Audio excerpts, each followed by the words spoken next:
హరి ఓం. వ్యాస విరచిత సంస్కృత మహాభారతంలో నేడు 173వ అధ్యాయం చెప్పుకుంటున్నాం.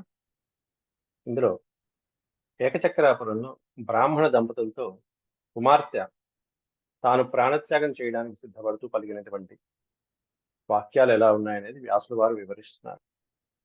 ముందుగా దైవ ప్రార్థన చేసుకుని ప్రారంభించుకుందాం. ఓం శుక్లాంబరధరం విష్ణుం శశివర్ణం చతుర్భుజం ప్రసన్నవదనం ధ్యాయేత్ సర్వవిఘ్నోపశాంతయే. వ్యాసం వసిష్ఠనప్తారం శక్తేః పౌత్రమకల్మషం పరాశరాత్మజం వందే సుఖతాతం తపోనిధిం. వ్యాసాయ వ్యాసరూపాయ విష్ణవే నమో వై బ్రహ్మనిధయే వాసిష్ఠాయ నమో నమః. నారాయణం నమస్కృత్య నరం చైవ నరోత్తమం దేవీం సరస్వతీం వ్యాసం తతో జయముదీరయే. ఇప్పటి వరకు 314 భాగాలలో మనం ఆది పర్వాన్ని ప్రవచించుకున్నాం.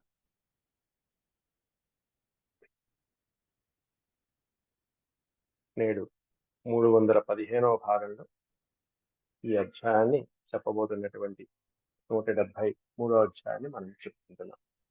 ఇందులో బ్రాహ్మణం ప్రతి తత్కన్యావాక్యం, బ్రాహ్మణుడితో అలాగే తల్లితోనూ వాళ్ళ కూతురు కన్య ఈ విధంగా పలుకుతుంది. ఆ వాక్యాలు ఏంటనేది వ్యాసుల వారు వైశంపాయనుడి చేత జనమేజయుడికి చెప్పిస్తున్నారు. శ్రీ వైశంపాయన ఉవాచ. అంతకుముందు గత పాఠంలో మనం చెప్పుకున్నటువంటి అంశం ఒక్కసారి చెప్తున్నాం. పాండవులు ఏకచక్రాపురంలో ఒక బ్రాహ్మణుడి ఇంట్లో నివసించడం, ఆ బ్రాహ్మణుడికి వచ్చినటువంటి కష్టాన్ని ఆర్తనాదం శ్రవణాలు వాళ్ళ యొక్క వాక్కుల ద్వారా కుంతీదేవి వినటం జరుగుతుంది. ముందు బ్రాహ్మణుడు, ఆ తర్వాత బ్రాహ్మణి అంటే ఇల్లాలు, ఒకరినొకరు వాళ్ళు ఆత్మత్యాగం చేసుకోవడానికి సిద్ధపడటం అనేది గత పాఠంలో మనం చెప్పుకున్నాం. నేడు వాళ్ళ కుమార్తె కూడా ప్రాణత్యాగానికి సిద్ధపడుతూ నేను వెళ్తాను అని చెప్పి ఈ బకవద పర్వంలో చెప్పడం జరుగుతుంది. తయోర్దుఃఖితయోర్వాక్యమతి మాత్రం నిశమ్యతు తతో దుఃఖపరీతాంగీ కన్యా తావభ్యభాషత. తయోర్దుఃఖితయోర్వాక్యం, తయో అనే పదానికి ద్వివచనం అన్నమాట. వాళ్ళిద్దరి యొక్క అంటే తల్లిదండ్రుల యొక్క అత్యంత దుఃఖకరమైనటువంటి ఆ వాక్కులని విన్నటువంటి కుమార్తె, తతో దుఃఖపరీతాంగీ కన్య, మరింత దుఃఖపరవశురాలైనటువంటి ఈ కన్య వాళ్ళ అమ్మాయి కూతురు తావభ్యభాషత. తావభ్యభాషత అంటే తౌ అభ్యభాషత, వాళ్ళిద్దరు సంభాషిస్తున్నారు. ఆ మాటలన్నీ విన్నది. నిశమ్య అంటే వినటం, నిశమ్య. వారిద్దరి మాటలు విని దుఃఖపరీతాంగి, దుఃఖంతో కూడినటువంటి శరీర భాగాలు, అంగములు కలిగినటువంటి శరీరం కలిగినటువంటి ఆవిడ అంటే మిక్కిలి దుఃఖించినటువంటి ఆ కూతురు కూడా ఈ విధంగా మాట్లాడుతుంది. కిమేవం వృష దుఃఖార్తౌ రోరూయేతామనాథవత్ మమాపి శ్రూయతాం వాక్యం శ్రుత్వా చ క్రియతాం క్షమం. మీరు ఈ విధంగా మీరిద్దరూ ఇంత దుఃఖంతో అలా ఏడుస్తున్నారు. రోరూయేతం, రోరూయేతం అనే పదానికి అర్థం ఏంటంటే బాగా ఏడవటం, రోదనం చేయటం. ఇంత దుఃఖంలో ఏడుస్తున్నారు, మిక్కిలి దుఃఖిస్తున్నారు కాబట్టి మమాపి వాక్యం శ్రూయతాం, నా మాటలు కూడా కాస్త వినండి. మీ అభిప్రాయాలు మీరు చెప్పారు, నా మాటలు కూడా విని శ్రుత్వా, ఆ తర్వాత క్రియతాం క్షమంచ క్రియతాం. క్షమం అంటే ఏది బాగుందో, ఏది బాగుందనిపిస్తే అది చేయండి. నేను నా మాటలు కూడా అక్కడే ఉన్న పతి ధర్మాలతో ఆయన చెప్పాడు, పత్ని ధర్మాలతో ఆవిడ చెప్పింది. నేను అన్ని నెరవేర్చాను, నా బాధ్యతలు అయిపోయినాయి, నన్ను పంపించండి అంటూ ఆవిడ చెప్పింది. ఇక్కడ ఈవిడ ధర్మతోహం పరిత్యాజ్య యువయోర్నాత్ర సంశయ. మీ మాటలను బట్టి చూస్తుంటే మీరిద్దరూ తప్పకుండా నన్ను పంపించేస్తారు వివాహం తర్వాత. కాబట్టి ధర్మత అహం, ధర్మత అంటే ధర్మబద్ధంగానే పంపించడానికి మీరిద్దరు సిద్ధపడ్డారు. ఎప్పుడప్పుడు నన్ను పంపిస్తారు ఖచ్చితంగా. ఆ పంపించేదేదో ఇప్పుడే పంపించండి అంటూ మొదలుపెట్టింది. అహం ధర్మత పరిత్యాజ్య, పరిత్యాజ్య అంటే విడిచిపెట్టబడిన దాన్ని. తప్పకుండా నేను విడిచిపెట్టేస్తారు తల్లిదండ్రులు వివాహం కోసం అని చెప్పేసి. పరిత్యాజ్య అంటే విడిచిపెట్టదగినటువంటి స్త్రీ. యువయో నాత్ర సంశయ, మీ ఇద్దరి చేత నేను తప్పకుండా విడిచిపెట్టే సమయంలో అందులో సందేహమే లేనప్పుడు, సంశయమే లేనప్పుడు, ఆ వదిలిపెట్టేదేదో త్యక్తవ్యాం మాం పరిత్యజ్య త్రాహి సర్వం మమైకయా. త్యక్తవ్యాం మాం, విడిచిపెట్టదగినటువంటి నన్ను పరిత్యజ్య, ఇప్పుడే విడిచిపెట్టి త్రాహి సర్వం, సర్వం త్రాహి, మొత్తం కుటుంబాన్ని రక్షించండి. మీ ప్రాణాలు రక్షించుకోండి, అమ్మ ప్రాణాన్ని రక్షించండి, కుమారుని రక్షించుకోండి. సర్వం మమ ఏకయ, మమ ప్లస్ ఏకయ మమైకయ, నా ఒక్క ప్రాణాన్ని, నన్ను ఒక్కదాన్ని పరిత్యజించి ఇవో మొత్తం సర్వాన్ని కాపాడుకోండి. అది మంచి ఉపాయంగా చూస్తున్నది. ఇత్యర్థమిష్యతే పత్యం తారయిష్యతి మామితి అస్మిన్ ఉపస్థితే కాలే తరధ్వం ప్లవవన్మయా. ఇత్యర్థం ఇత్యర్థమిష్యతే అపత్యం. అపత్యం అంటే సంతానం. సంతానం దేనికున్నది అంటే ఇతి అర్థం. ఇటువంటి కష్టాలు ఆపదలు వచ్చినప్పుడు సంతానంతో మన కష్టాలను పోగొట్టుకోవడం కోసం అని చెప్పి మనం సంతానాన్ని కంటూ ఉంటాం. కుమారులు ఏదో రకంగా, పుత్రులు ఏదో రకంగా, సంతానం ఎప్పుడో అప్పుడు ఉపయోగపడుతూ ఉంటుంది. ఇత్యర్థం, ఇటువంటి కష్టాలు వచ్చినప్పుడు మరీ ఉపయోగపడుతుంది. కాబట్టి ఇటువంటి సంతానంతో తారయిష్యతి మామితి, కాబట్టి నా వలన మీ కష్టాలని తారయిష్యతి, మీరు దాటవచ్చు నన్ను అడ్డం పెట్టుకుని. అస్మిన్ ఉపస్థితే కాలే, ఉపస్థితే కాలంటే ఇటువంటి ఈ కష్ట సమయంలో, తరధ్వం ప్లవవన్మయ, తరధ్వం ప్లవనము అంటే ఒక నావ ఏ విధంగా అయితే సముద్రం దాటడానికి ఉపయోగపడుతుందో ఆ విధంగా తరధ్వం ప్లవవన్మయ, మయా ప్లవవన్, అక్కడ భవబంధాలు అనేటువంటి సంసార సాగరం నుండి, ఈ కష్టాలు అనేటువంటి దుఃఖ సాగరం నుండి కూతురు అనేటువంటి నన్ను పడవగా చేసుకుని మీ కష్టాల సాగరాన్ని దాటండి. ఆ విధంగా కూతురు, ఆ విధంగా అంటే దుఃఖ సాగరాన్ని దాటడానికి కూతురు ఒక పడవలాగా ఉపయోగపడుతుంది. అలా నన్ను ఉపయోగించుకోండి అయ్యా అని చెప్పి చెప్తుంది. ఇహవా తారయేత్ దుర్గాదుత వా ప్రేత్య భారత సర్వదా తారయేత్ పుత్రః పుత్ర ఇత్యుచ్యతే బుధై. పుత్రుడని ఎవరు అంటారు? బుధై అంటే పండితుల చేత పుత్రుడు అనేటువంటి పిలుపు ఎవరికి పిలువబడుతుందంటే, ఇహవా తారయే దుర్గా ఉతవా ప్రేత్య భారత. ఇహ అంటే ఈ లోకంలో, ప్రేత్య అంటే పరలోకంలో, పైలోకంలో. ఈ లోకంలో కానీ పరలోకంలో కానీ దుర్గమమైనటువంటి కష్టాలను దాటింపజేసేటువంటి వాడు పుత్రుడు అనబడతాడు. ఇహవా తారయేత్ దుర్గాత్, దుర్గం అంటే దుర్గమమైనటువంటి, అతి క్లిష్టమైనటువంటి, కష్టమైనటువంటి కష్టాల నుండి తరింపజేసేటువంటి వాడు ఎవరైతే ఉంటాడో, ఈ లోకంలోను పైలోకంలోను కష్టాల నుండి తరింపజేసేటువంటి వాడు, సర్వదా తారయేత్, అన్ని రకాలుగా తరింపజేసేవాడు, దాటింపజేసేటువంటి వాడు, వాడు పుత్ర ఇత్యుచ్యతే బుధై, వాడు పుత్రుడని పిలువబడతాడు. అట్లాంటి వాడు పుత్రుడు. ఆకాంక్షతే చ దౌహిత్రాన్ మయి నిత్యం పితామహ. మా పితామహులు, మా తాత ముత్తాతల పైలోకంలో బహుశా నా దౌహిత్రుడు అంటే మీ వాళ్ళ యొక్క దౌహిత్రుడి కోసం ఎదురు చూస్తూ ఉండొచ్చు. బహుశా దౌహిత్రుడు పుట్టే పితృ కార్యక్రమాలు అవన్నీ మాకు చక్కగా పెడతారు కదా అని చెప్పి ఆకాంక్షిస్తూ ఎదురు చూస్తూ నిరీక్షిస్తూ ఉండొచ్చు. ఎప్పుడో జరుగుతుందని. కానీ ఇప్పుడు నేను చేయబోయేటువంటి ఈ కార్యం వలన ప్రత్యక్షంగా నేను మిమ్మల్ని రక్షించినటువంటి దాన్ని అవుతాను. తత్స్వయం వై పరిత్రాస్యే రక్షంతి జీవితం పితుః, పితుః జీవితం రక్షంతి. స్వయంగా నేను తండ్రి యొక్క జీవితాన్ని రక్షించిన దాన్ని. ఎప్పుడో పెళ్ళయి ఆ తర్వాత పిల్లాడిని కానీ కంటానో లేదో తెలియదు, ఆ పిల్లాడు పుట్టి ఆ తర్వాత పితృదేవతలు తరింపజేయిస్తానో లేదో అది అప్రత్యక్షం, మనకి తెలియదు. కానీ ప్రత్యక్షంగా మాత్రం నేను ఇక్కడ తండ్రిని కాపాడుతున్నాను. అది నాకు ఆనందం. పితుః జీవితం రక్షంతి పరిత్రాస్యే తత్ స్వయం, స్వయంగా నేను రక్షిస్తున్నాను కదా, కాబట్టి ఇది కూడా ఆకోపకు చెందింది నాన్న. భ్రాతాచ మమ బాలోయం గతే లోకమముం త్వయి, నువ్వు గనక మమ్మల్ని అందరినీ వదిలిపెట్టి వెళ్ళిపోతే త్వయి లోకం గతే, అముం లోకం గతే, నువ్వు ఈ లోకాన్ని విడిచిపెట్టి పరలోకానికి వెళ్తే కనుక తప్పకుండా ఇగో ఈ చిన్న పిల్లవాడు ఉన్నాడు చూసారా, అయం బాల, తమ్ముడు, భ్రాతాచ మమ బాలోయం, నా సోదరుడైనటువంటి వాడు, చిన్న పిల్లవాడైనటువంటి ఈ పిల్లవాడు, అచిరేణైవ కాలేన వినశ్యేత న సంశయ, సందేహం లేకుండా అతి తక్కువ రోజుల్లోనే నశిస్తాడు. నీ మీద బెంగ పెట్టుకో, జీవితం సరిగ్గా లేక, చిరకాలము అంటే చాలా కాలం, అచిరేణ కాలము అంటే చాలా కాలం కాదు, అతి త్వరలోనే, అచిరేణేవ కాలిన, త్వరలోనే, నువ్వు నశించిన త్వరలోనే వీడు కూడా నశిస్తాడు. పిల్లవాడు నీ మీద బెంగ పెట్టుకో, జీవితం అనేటువంటిది ఉండదు నీ తర్వాత మాకు. అందువల్ల తాతేపి గతే స్వర్గం, నీవు స్వర్గలోకం గతే అపి, వెళ్ళిపోగానే, తాత అంటే తండ్రి, ఓ నాయన నువ్వు గనక స్వర్గలోకం మమ్మల్ని వదిలిపెట్టి స్వర్గలోకానికి వెళ్తే కనుక, వినష్టే చ మమానుజే, నీ బెంగతో కుమారుడు, మమ అనుజ, అనుజ అంటే తమ్ముడు, మమ అనుజ వినష్టే, నా తమ్ముడు కూడా నీ మీద బెంగతో వాడు కూడా మరణిస్తే, ఇక అసలైనటువంటి ఇబ్బంది అప్పుడు వస్తుంది. పిండ పితॄణాం యుచ్యేత్ తత్తేషాం విప్రియం భవేత్.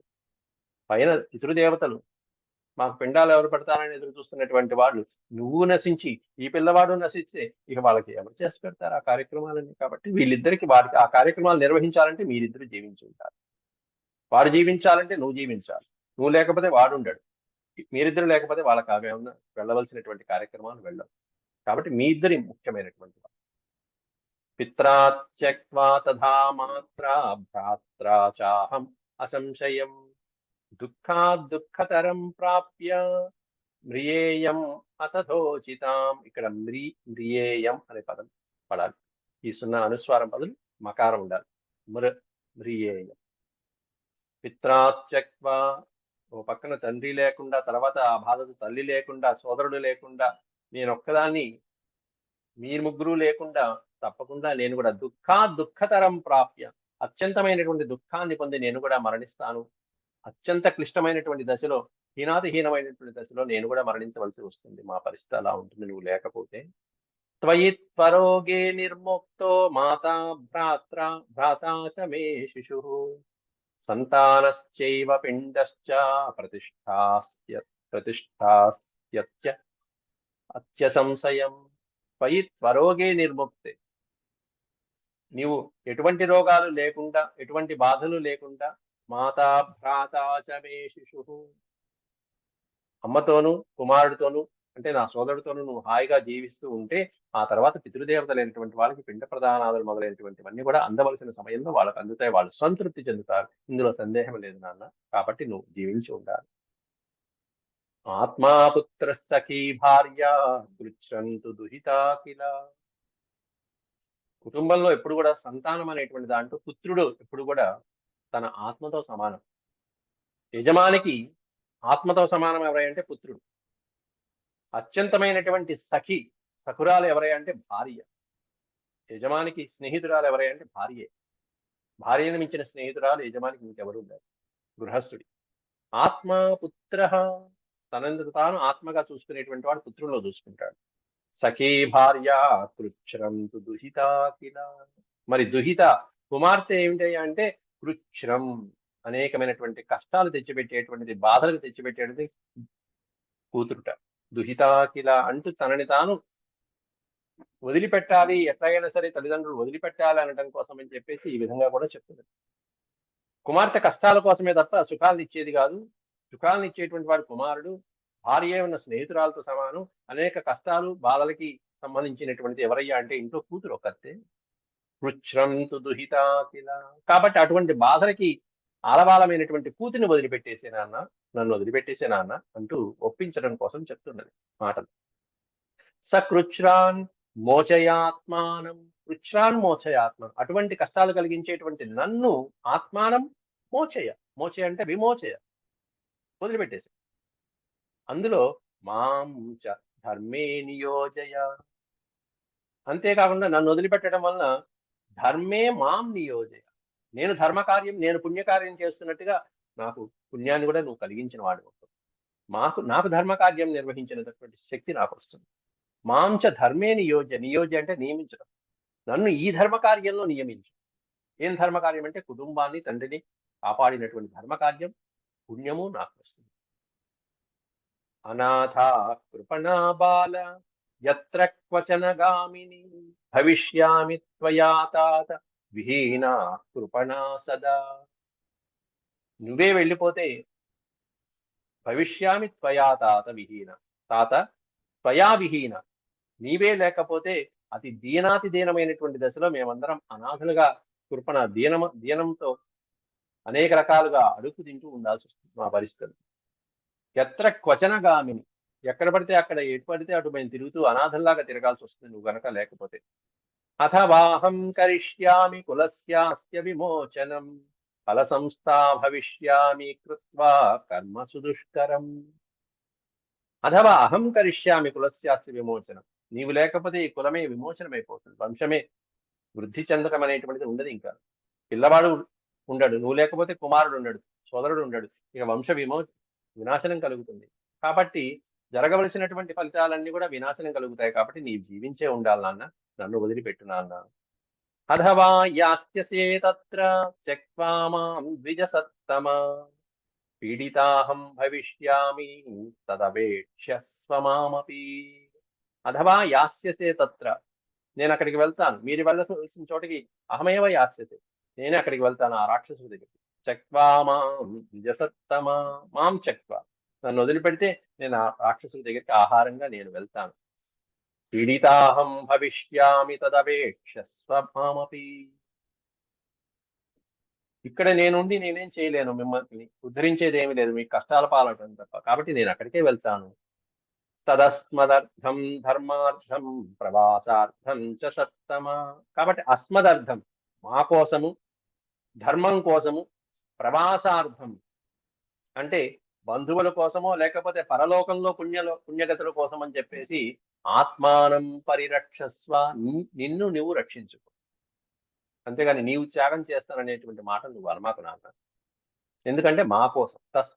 తదస్మర్థం ధర్మార్థం ప్రవాసార్థం చ సత్తమ ఆత్మానం పరిరక్షస్వ చక్తవ్యాం మాం చ సంచయ.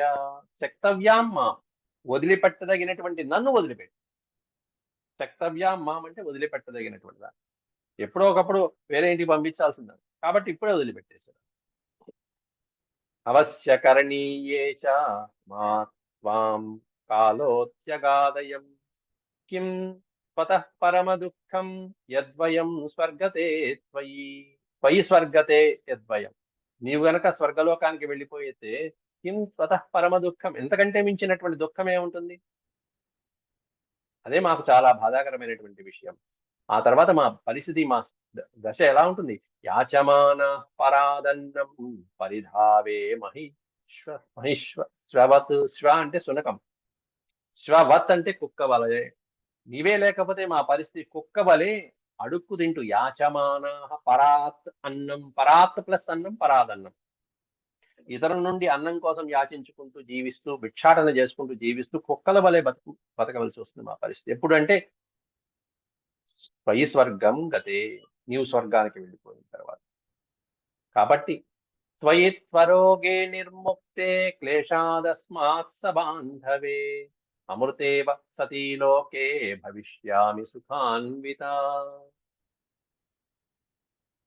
కాబట్టి అమృతేవ సతీ లోకే భవిష్యామి సుఖాన్విత, నీవు గనక బంధువులతో పాటు ఈ కష్టం నుంచి దాటేసి బంధువులతో సబాంధవులతో నువ్వు హాయిగా ఇక్కడ జీవిస్తే, నేను పైలోకానికి వెళ్ళి అమృతేవ సతీలోకే భవిష్యామి, పైలోకంలోకి వెళ్ళి అమృతాహారాన్ని నేను తింటాను. నువ్వు పెట్టేటువంటి తిలోదకాలు ధర్మోదకాలతో నాకు అమృతాహారం లభిస్తూ ఉంటుంది. నువ్వేమన్నా ఇక్కడ బంధువులతో జీవిస్తావు, నేను పైలోకంలో అమృతాహారం తింటూ జీవిస్తాను. సుఖాన్విత, సుఖంగా ఉంటూ ఉంటాను నాన్న. ఇతః ప్రధానే దేవాశ్చ పితరశ్చేతి న శృతం. ఇతః ప్రధానే దేవాశ్చ, ప్రధానం త్వయా దత్తేన తోయేన భవిష్యతి హితాయ వై. త్వయా దత్తేన తోయేన, తోయము అంటే జలములు. నువ్వు నన్ను విడిచిపెట్టేసిన తర్వాత, నేను పైలోకానికి చేరుకున్న తర్వాత అక్కడ దేవతలతో, పితరశ్చ పితృదేవతలతో, వాళ్ళతో పాటు నువ్వు ఇచ్చేటువంటి తిలోదకాలు ధర్మోదకాలు ఏవైతే ఉంటాయో, జలోదకాలు ఏవైతే ఉంటాయో, ఆ తోయములు తోయము అంటే జలము. నువ్వు ఇచ్చేటువంటి ఆ జలాలతో నాకు అమృతాహారం లభిస్తుంది, నాకు అది మేలు కలుగుతుంది, హితాయవై, తప్పకుండా అది నాకు హితాన్ని చేకూరుస్తుంది అని చెప్పి భవిష్యత్తులో దాన్ని చేకూర్చేటువంటి విషయాలు ఏవైతే ఉన్నాయో అవి చెప్తున్నది. తనను తాను త్యాగం చేయమని చెప్పి ఈ విధంగా 20 శ్లోకాలలో కుమార్తె ఒప్పించడానికి ప్రయత్నిస్తుంది తండ్రిని. ఇచ్చేదదుభయం తాత నిశామ్య తవ యద్ధితం, ఇచ్చేవత్ ఉభయం తాత. కాబట్టి ఈ మాటలను ఒక్కసారి నిశామ్య విని జాగ్రత్తగా పరిశీలించి మంచిదా కాదా ఆలోచించి నువ్వే నిర్ణయం తీసుకో.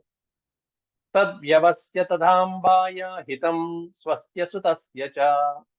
ఇప్పుడు నేను చెప్పేటువంటి మాటలు నీకు మేలు కొరకు తథా అంబాయ, తల్లిని రక్షించుకోవచ్చు, హితం స్వస్య సుతస్య చ, నీ కుమారుడికి కూడా మేలు కలుగుతుంది, నా సోదరుడికి కూడా మేలు కలిగేటువంటి మాటలు నేను చెప్పాను. కాబట్టి మాతా పిత్రోశ్చ పుత్రాస్తు భవితారో గుణాన్వితః. ఒక పక్కన తల్లిదండ్రులు, గుణవంతుడైనటువంటి కుమారుడు, మీరు ఉండండి, నన్ను వదిలిపెట్టండి. నతు పుత్రస్య పితరో పునర్జాతు భవిష్యతః. కుమారులు ఎప్పుడైనా పుడతారు కానీ కుమారుడికి తల్లిదండ్రులు మళ్ళీ మళ్ళీ పుట్టారు. కాబట్టి నన్ను కావాలంటే పరిత్యక్త వదిలిపెట్టేసిన తర్వాత మళ్ళీ ఇంకో అమ్మాయి పుట్టినా పుట్టచ్చు. కాబట్టి మళ్ళీ హాయిగా సంతానాన్ని కనొచ్చు నువ్వు. ఆ విధంగా నహి పుత్రస్య పితరో పునర్జాతు భవిష్యత, తల్లిదండ్రులు మళ్ళీ పుట్టమంటే పుట్టారు. కాబట్టి నీవే ఉండాలి నాన్న, మమ్మల్ని వదిలిపెట్టు అని చెప్పి కూతురు రకరకాలుగా చెప్పవలసిన రీతిలో చెప్పింది. వైశంపాయనుడు చెప్తూ ఇవన్నీ కూడా ఏవం బహువిధం తస్యాహ నిశమ్య పరిదేవితం పితా మాతా చ సా చైవ కన్యా ప్రేరురుదు త్రయః. త్రయః అంటే ముగ్గురు కలిసి. ఎవరు ముగ్గురు అంటే భార్యాభర్తలిద్దరు, చెప్పినటువంటి కూతురు. ఈ ముగ్గురు కూడా ప్రరురుదుహు. రురుదుహు అనే పదానికి అర్థం ఏడవటం, రోదనం చేయటం. ప్రరురుదుహు అంటే మిక్కిలి రోధించారు. ఏవం బహువిధం తస్యాహ నిశమ్య, ఈ విధంగా బహువిధమైనటువంటి వాక్యాలతో, ధర్మ మార్గాలతో, తస్యాహ వాక్యం నిశమ్య, అతి కరుణాన్వితమైనటువంటి ఆ వాక్యాలన్నీ విని, పితామాతా చ సా చైవ, సా అంటే ఆమె, తల్లిదండ్రులతో పాటుగా ఆ కన్య కూడా రకరకాలుగా దుఃఖించడం జరిగింది. తతః ప్రరుదితాన్ సర్వాన్ నిశమ్యాథ సుతస్తథా. వీళ్ళ ముగ్గురు ఏడవటం చూసి చిన్న పిల్లవాడు, 4 ఏళ్ల పిల్లవాడు, వాడు కాస్త సుతః తథా సుతః, ఆ తర్వాత ఆ పిల్లవాడు వాడు మొదలు పెట్టాట. అంటే నలుగురు, వీడేమంటున్నాడట, ఉత్ఫుల్ల నయనో బాల, ఫుల్ల నయన, వికసించినటువంటి పద్మాల లాంటి కళ్ళతో ఆ పిల్లవాడు కలమవ్యక్తమబ్రవీత్, బాల కలమవ్యక్తమబ్రవీత్, వాళ్ళ మధ్యలో తెలిసి తెలియకుండా ఆ పిల్లవాడు ఈ విధంగా అంటున్నట్ట. మా పితా రుదా, నాన్న ఏడవ మాకు, నువ్వు ఏడవ మాకు. రుదా అంటే ఏడవటం, మా రుదా అంటే ఏడవ, రుదా అంటే ఏడు, మా రుదా, పితా మా రుదా, నువ్వు ఏడవకు నాన్న. మా మాతర్మా స్వస్తి స్వస్తితి చాబ్రవీత్, స్వస్తితి చాబ్రవీత్. మా మాతర్మ, అమ్మ నువ్వేడో మాకు, అక్క నువ్వేడో మాకు, మీ ముగ్గురు ఏడవ మాకు అని ప్రహసన్నివ సర్వాంస్తాన్ ఏకైకమనుసర్పతి. ఏకైకమనుసర్పతి, ప్రతి ఒక్కళ్ళ దగ్గరికి, ముగ్గురు దగ్గరికి ఒక్కొక్కసారి వెళ్ళి ప్రహసన్నివ, వాళ్ళకి అసలు నవ్వించడానికి తన ప్రయత్నాలు చేస్తూ, మంచి మాటలతో, మనోహరమైనటువంటి వాక్కులతో నవ్వించడానికి ప్రయత్నిస్తూ వాడు ఒక మాట అంటున్నట్ట. ఏమని అంటున్నాడు ఇక్కడ ఆ పిల్లవాడు, తతస్తృణమాదాయ ప్రహృష్ట పునరబ్రవీత్. తృణం ఆదాయ, తృణము అంటే గడ్డి పరక, పక్కనే ఉన్నటువంటి దర్భలే ఉంటాయిగా బ్రాహ్మణులలో, ఆ దర్భ పుల్ల ఒకటి పట్టుకున్నాడు, గడ్డి పరక ఒకటి పట్టుకున్నాడు. తృణం అంటే గడ్డి పరక. తతస్తృణమాదాయ ప్రహృష్ట పునరబ్రవీత్, ఓ గడ్డి పరక తీసుకుని, పక్కనే ఒక పుల్లలాగా ఉన్నటువంటి గడ్డి పరక తీసుకుని, పునః ప్రహృష్ట అంటే ఆనందంతో ఈ విధంగా అంటున్నాడు, అనేనాహం హనిష్యామి రాక్షసం పురుషాదకం. ఆ పురుషభక్షకుడైనటువంటి ఆ రాక్షసుణ్ణి అహం హనిష్యామి, నేను చంపేస్తావాడిని. దేంతో చంపేస్తాట, అనేన, ఇదిగో ఈ పుల్లతో చంపేస్తా, ఈ గడ్డిపరకతో చంపేస్తా అని పక్కనే ఉన్నటువంటి గడ్డిపరక తీసుకున్నారు. తతస్తృణమాదాయ, గడ్డిపరక తీసుకుని వాడు కూడా ఆ మాట అంటున్నాడు, హనిష్యామి రాక్షసం పురుషాలు. హనిష్యామి అంటే సంహరిస్తాను, నేను దీంతో ఆ రాక్షసుని ఇప్పుడే సంహరించేస్తానంటూ అంటూ ఆ పిల్లవాడు కూడా. గడ్డిపరకైనా సంహరించవచ్చు, మంత్రబలం ఉంటే గడ్డిపరకైనా సరే తృణమైన బ్రహ్మాస్త్రం అయిపోతుంది అది తలుచుకుంటే. అయినా ఆ పిల్లవాడు కూడా ఆ విధంగా పలికేటప్పటికీ తెలిసి తెలియనటువంటి ఆ బాలుడు మాటలకి అంత బాధలో కూడా ముగ్గురు కూడా ఒకసారి నవ్వుకున్నారు. తథాపి తథాపి దుఃఖేన వాళ్ళు అంత దుఃఖంలో ఉన్నప్పటికీ కూడా పరీతానాం నిశమ్యతత్, ఈ పిల్లవాడి యొక్క అమాయక మాటలు విని బాలస్య వాక్యం అవ్యక్తం, అవ్యక్తమైనటువంటి ఆ వాక్యాలకి, అంటే తెలిసి తెలియనటువంటి ఆ పసిపిల్లల వయసులో ఉన్నటువంటి ఆ వాక్యాలకి హర్ష సమభవన్ మహాన్, మహాన్ హర్ష సమభవన్, మహదానందం చెందారు, పరమానందం చెందారు ఆ పిల్లవాడి యొక్క ఉత్సాహభరితమైనటువంటి వాక్యాలు. అయం కాల ఇది జ్ఞాత్వ, అంటే కాస్త వాళ్ళ అప్పటిదాకా బాధలో ఉన్నటువంటి ఆ పరిస్థితి కాస్త కొంచెం మారింది. ఇది సరైనటువంటి సమయము, ఇప్పుడే వీళ్ళతో మాట్లాడాలి అని చెప్పి కుంతీదేవి ప్రవేశించింది లోపలికి, వాళ్ళ దగ్గరికి, ముగ్గురు దగ్గరికి. అయం కాల ఇది జ్ఞాత్వ, ఇది సరైన సమయం వీళ్ళతో మాట్లాడటానికని జ్ఞాత్వ తెలుసుకుని కుంతి సముపసృత్యవాన్, ఉపసృత్య అంటే సమీపించడం, సముపసృత్యవాన్, ఉపసృత్య తాన్ అంటే వారిని, ఆ ముగ్గురిని కూడా సమీపించింది, ఆ నలుగురిని సమీపించింది ఆ కుటుంబం దగ్గరికి కుంతీదేవి వెళ్ళింది. గతాసూనమృతేనైవ జీవయంతీదమబ్రవీత్, మీకు ఎటువంటి కష్టాలు వచ్చినా ఈ విధంగా రక్షించడానికి సిద్ధంగా ఉన్నాననేటువంటి ఆ నిర్ణయంతో కుంతీదేవి ఇదం అబ్రవీత్, ఈ విధంగా చెప్తుంది. ఏం మాట్లాడుతున్నది కుంతీదేవి, ఏం అడుగుతున్నది, తర్వాత బ్రాహ్మణుడు ఏం చెప్పాడు అని బకాసురుడు యొక్క వృత్తాంతం వచ్చే భాగంలో మనకి చెప్పడం జరుగుతుంది 174వ అధ్యాయం. ఇది శ్రీమన్మహాభారతే ఆది పర్వణి బకవధ పర్వణి 373 సమాప్త. 173 అధ్యాయాలు పూర్తి చేసుకున్నాం, 7902 శ్లోకాలు పూర్తి చేసుకున్నాం. మీకు సర్వం శ్రీకృష్ణ అర్పణమస్తు. ఓం నమో భగవతే వాసుదేవాయ. హరి